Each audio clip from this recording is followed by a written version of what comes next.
Less is at stake. How does this run of games differ from the NCAA tournament? And what can you take from it going into the postseason? Might this even be tougher than the postseason?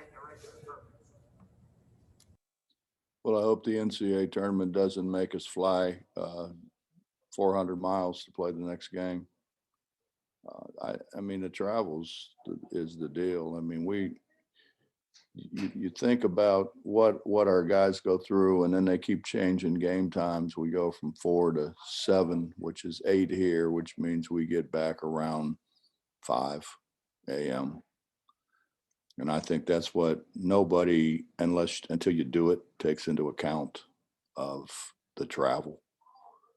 You know, we're playing 3 games in what is it, 6 days now? It was 5 days, 6 days, and we're going to play in Austin, and then we're going to bust to Fort Worth and play again, and then turn around and bus again, and then fly home and get home at, all hours of the morning. That's the hard part. The travel, nobody gets until you do it. Then once you do it, you really don't want to do it anymore. Greg Hunter. So, Bob, you guys played Kansas a month and a half ago. How have they changed? What do the Jayhawks look like now? David McCormick, that's the change. They're throwing the ball to him, and rightfully so. He's improved, I think, more than anybody I've coached against in however many years it's been. 35, 40 years. I've never seen a guy get better that fast. And he's a heck of a threat for him now. And they're really looking to throw him the ball. He go over his left shoulder, go over his right shoulder. He's shooting jump shots. He's always been a great rebounder and shot blocker. I mean, I think he's put himself in position to be one of the most talked about guys in the country, the way he's improved. And, he's always had a great body and great athleticism, but his skill level has improved dramatically.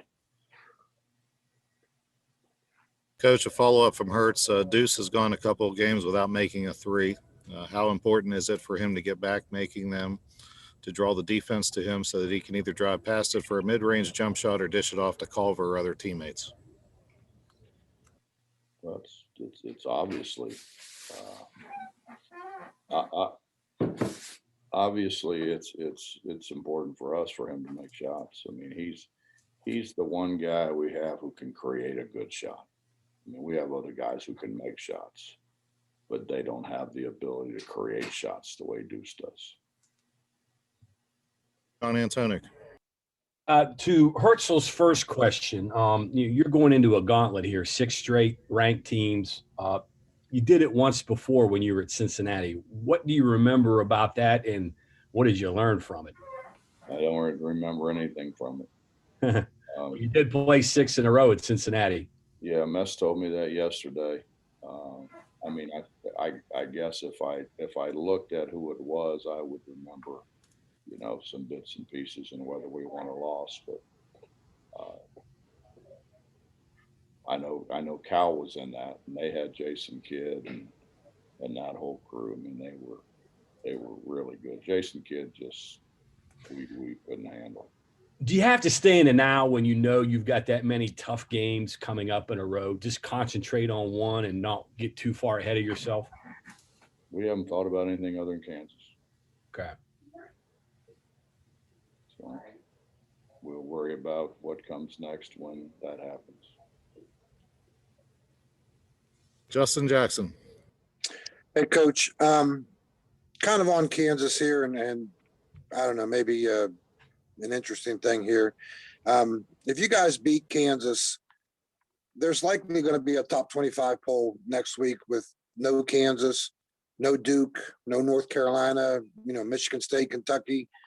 Obviously, this has been a weird year with COVID and all that, but is there any significance to that? Would that say anything to you at all, as a guy who knows the history of the game?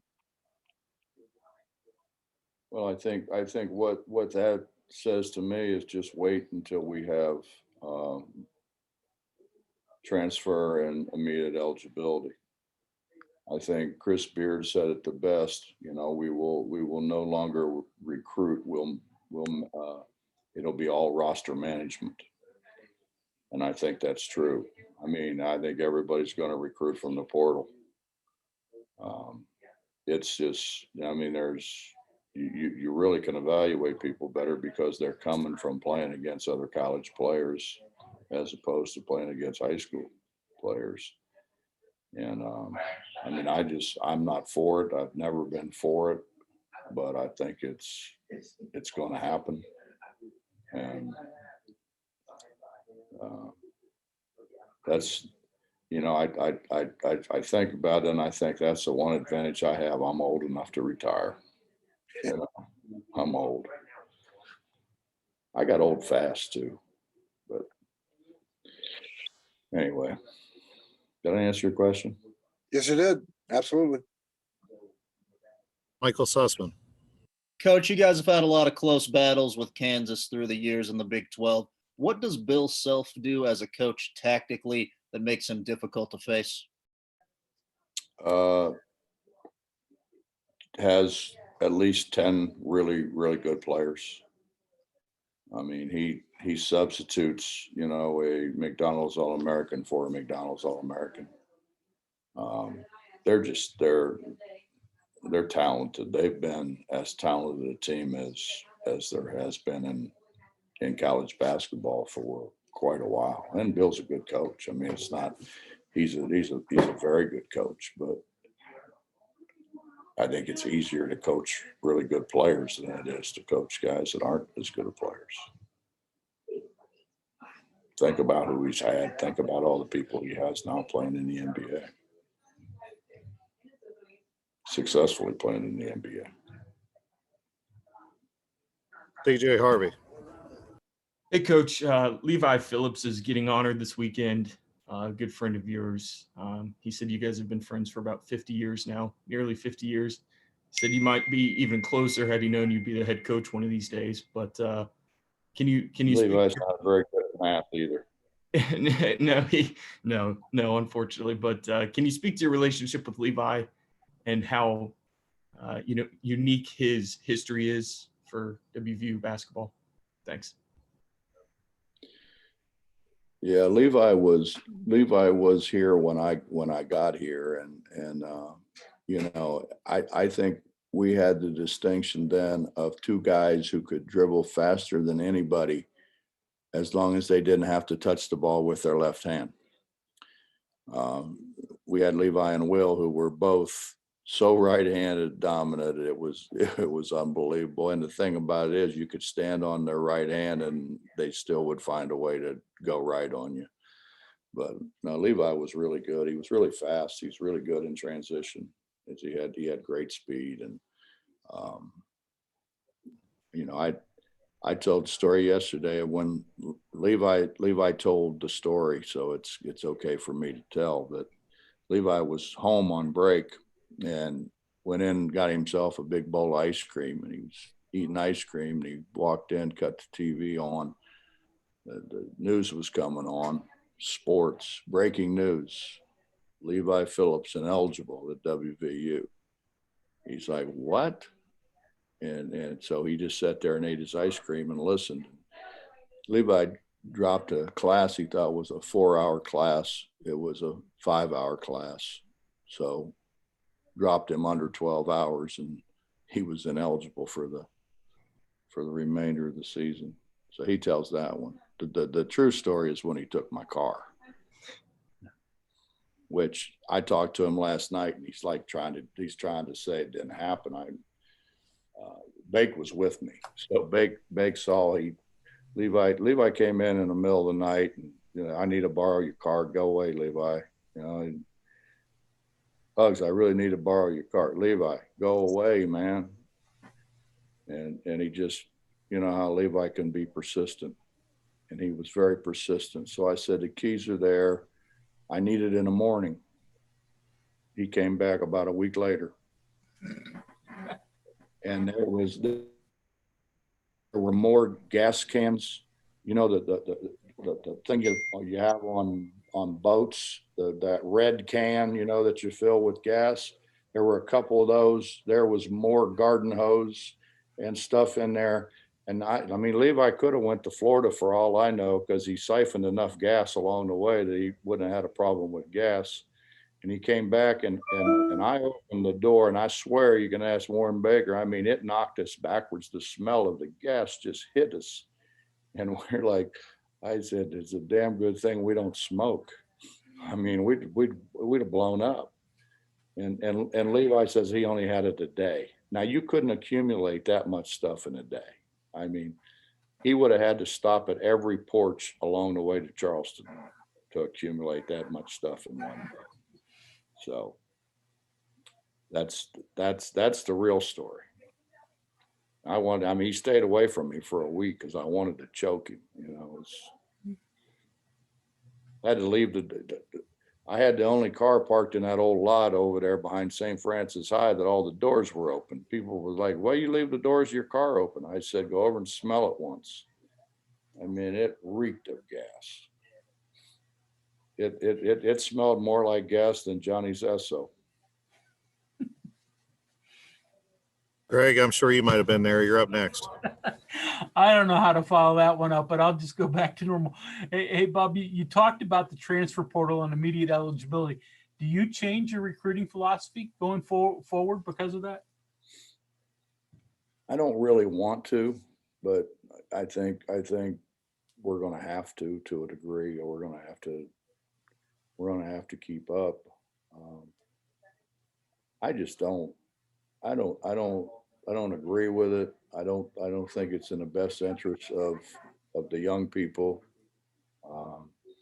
You know, this stuff that, well, coaches, you know, take other jobs. Why can't kids go? I mean, come on. I mean, so if you're a lawyer and you change law firms, that gives your son a chance to drop out of school and go do something else. No, that's not right. You know, it's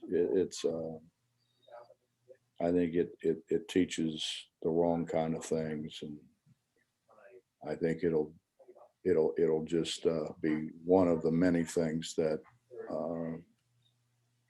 is going to hurt this country. Back to John. I forgot my damn question after that Levi story. And by the way, Levi tells a different version than your story, but we'll leave it at that. Well, you can ask Bake. I mean, Bake was there when I opened the car door. I mean, I'm glad Bake was there, because I mean, Levi would you know, Levi has lied himself out of a lot tougher situations than that, John. Believe me, he has. I mean, if Levi should be known for one thing, is he's a very accomplished liar.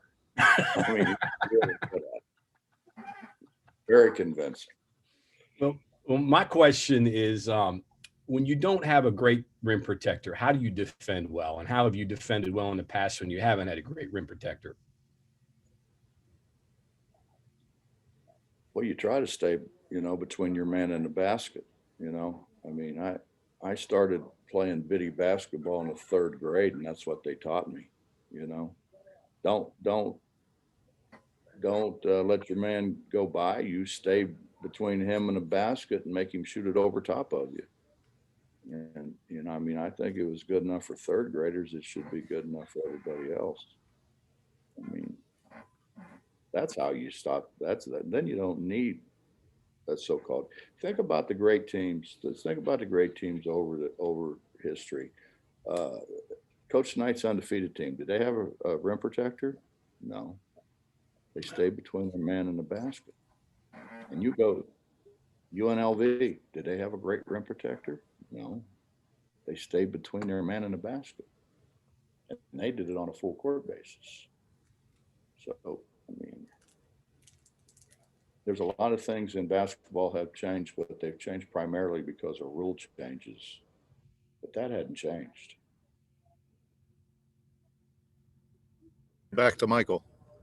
Coach, this is kind of a general question, but you mentioned earlier how Coach Self has the luxury of replacing a McDonald's All-American with a McDonald's All-American. And I just kind of wonder, at West Virginia, how do you manage to make up for that gap in recruiting and still compete with those national powerhouse programs? I don't know. I mean, have we competed? I mean, there's some games there we should have won, obviously, but I mean, I think we're 0 for 8. So I don't know if that justifies saying we're competing, even though 2 or 3 of those we had a control of and should have won. Justin. Coach, obviously the last game against Kansas, someone mentioned it earlier, all the threes they had. Kansas obviously hasn't shot the ball like that since, and they've kind of struggled shooting the last few games. So how do you scout a game like this? Do you take that first game as just a sort of an anomaly, or do those 16 threes still play a factor at all? You know what it seems like, Justin? It kind of seems like that old story about the fat guy, going to the pool, taking his shirt off, and all the mosquitoes yelling "buffet, buffet," and attacking him. I mean, that's kind of how I feel when we walk in and it says West Virginia across our chest. Everybody in the eastern part of Kansas yells "buffet, buffet," and kind of comes after us. That's the way it seems. I mean, we haven't finished what we started there. And either do mosquitoes, when they get full, they leave, I would assume. John. Last one for me, and this goes back to the first question I asked you about the ranked teams. You've averaged, since you've been here, you've averaged 10 ranked teams per year, which is far more than your predecessors. Why play you've got them built into your league, so you've got to play them, but why play so many tough games?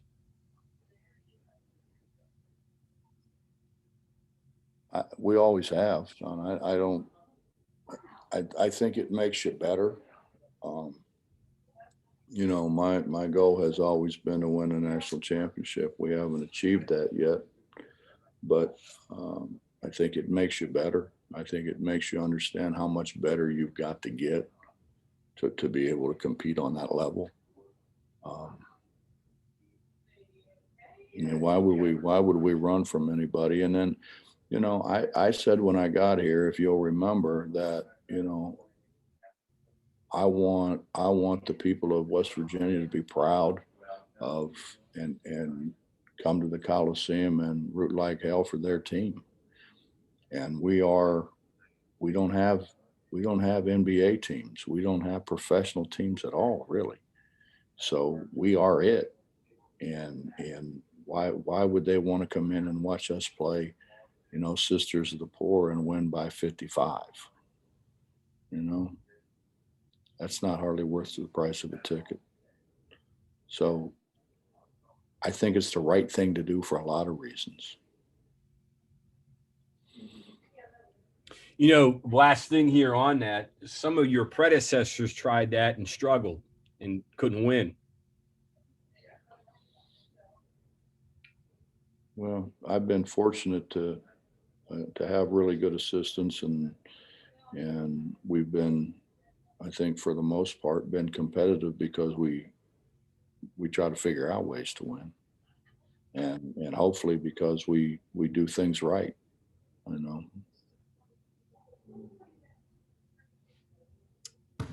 Appreciate Coach, it. I think that's all the questions we have for you. Sounds good. Thanks. Appreciate your time. Thank you. Stand by for student